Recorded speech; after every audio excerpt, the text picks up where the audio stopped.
Patna Maa Basuri cup cricket Mahadeijuda champion. Patna block Musakhori panchayat काजुफिल्ड ठारे Maa Basuri cricket संघ तरफ फाइनाल मैच अनुष्ठित होईछि। फाइनाल मैच महादेईजुड़ा एक्साइज सहित करंजिया कुड़ीपसी मध्य होइथिला। प्रथमे महादेईजुड़ा निर्धारित 10 ओवर 105 रन संग्रह करथिया बेले कुड़ीपसी दल समान 10 ओवर 8 विकेट हराई 90 रन संग्रह करी हारी जाइथिला।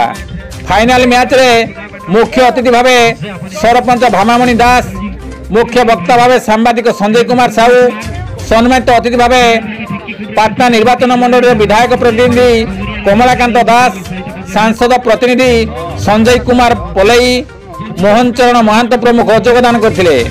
विजयी दल को 20,000 टंका सहित ट्रॉफी और पराजित दल को 15,000 टंका सहित ट्रॉफी प्रदान कराइथिला। Man of the match, man of the series को मध्य अर्थराशि प्रदान कराइथिला। भाष्यकार थिले अजय कुमार बेज एवं माइकल डेविस। अंपायर भावे कार्य तुलाई संदीप कुमार एवं सूर्य कुमार। स्कोरबोर्ड दायित्व थिले विकी कुमार एवं हृषिकेश कुमार। माँ बासुरी क्रिकेट संघर वीरबर बारिक, आलोक सेठी, विक्की सेठी, कालिया सेठी, पिंटू सेठी, बापी सेठी, सिपू सेठी, मंटू सेठी, बाबुला सेठी सहित अन्य सभ्य माने सहयोग करथिले।